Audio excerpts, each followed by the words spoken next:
Yo, what's up everybody? It's your man Westlove. Today in hip hop we about to take a trip back in time to 1990. Now I know what you're thinking, Quest. Why 1990? Well, let me tell you something. 1990 was a pivotal year for hip hop. It was like the whole game was flipped on its head.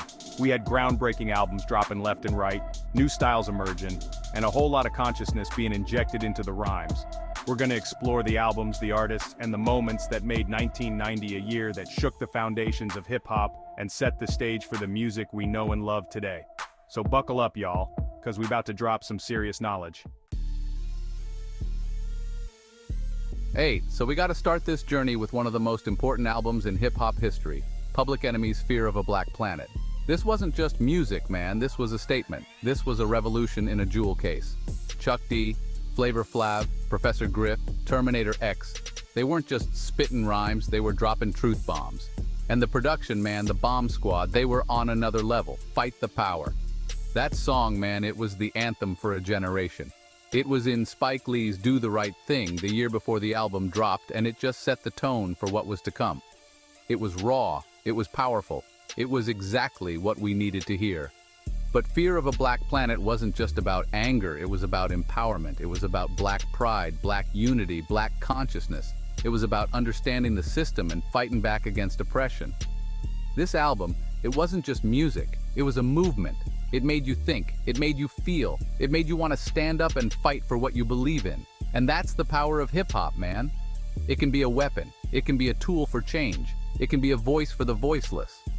Public Enemy, they weren't afraid to say what needed to be said, and that's why Fear of a Black Planet is still so relevant today.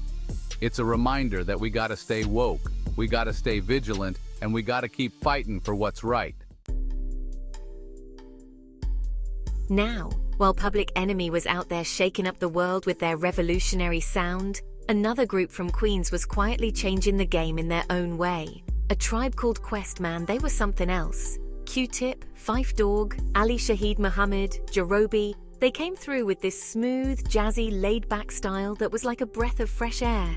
Their debut album, People's Instinctive Travels and the Paths of Rhythm, it was like nothing we had ever heard before.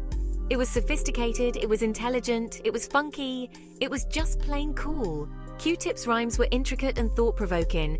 Phife Dawg brought the witty punchlines, and Ali Shaheed's production was next level. He was sampling jazz records, man, turning them into these beautiful, hypnotic beats. Bonita Applebum, Can I Kick It? I Left My Wallet in El Segundo. These songs became instant classics. They weren't afraid to be different, to experiment, to push the boundaries of what hip-hop could be. And that's what made A Tribe Called Quest so special, man. They showed the world that hip-hop could be more than just hard beats and aggressive rhymes. It could be soulful, it could be introspective, it could be just plain beautiful.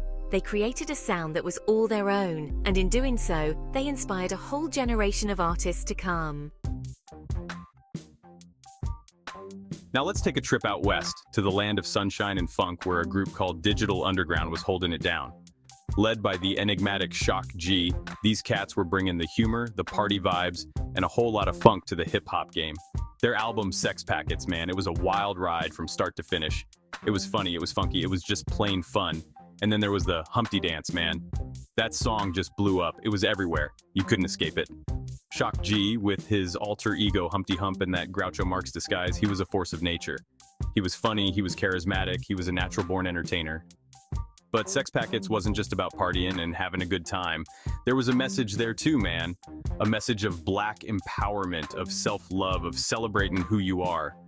And then there was this young cat named Tupac Shakur, who was briefly a backup dancer and roadie for the group. Little did we know that he would go on to become one of the biggest icons in hip-hop history. Digital Underground, they were pioneers in their own right. They brought a West Coast flavor to the game, and they showed the world that hip-hop could be fun, funky, and socially conscious all at the same time.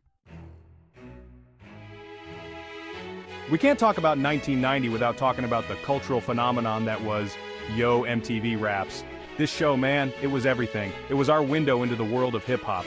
Every day after school, we'd rush home to catch the latest videos, the interviews, the freestyle sessions. It was like a hip-hop education, man. MTV, they finally realized that hip-hop was more than just a fad, it was a cultural movement. And Yo, MTV Raps, it became the platform for hip-hop to reach a global audience. We got to see our favorite artists in their element, man. We got to hear their stories. We got to see them perform. It was like being there in the studio, in the club, on the streets with them. And it wasn't just about the music, man. Yo, MTV Raps, it showcased the fashion, the dance, the whole hip-hop lifestyle. It was a cultural explosion, and we were all witnesses.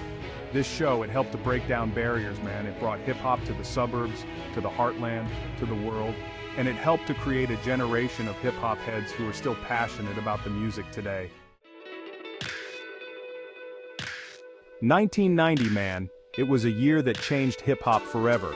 It was a year of innovation, of creativity, of consciousness. It was a year that pushed the boundaries of what hip-hop could be. From the political fire of Public Enemy to the smooth jazz of A Tribe Called Quest. From the West Coast funk of Digital Underground to the global domination of MC Hammer.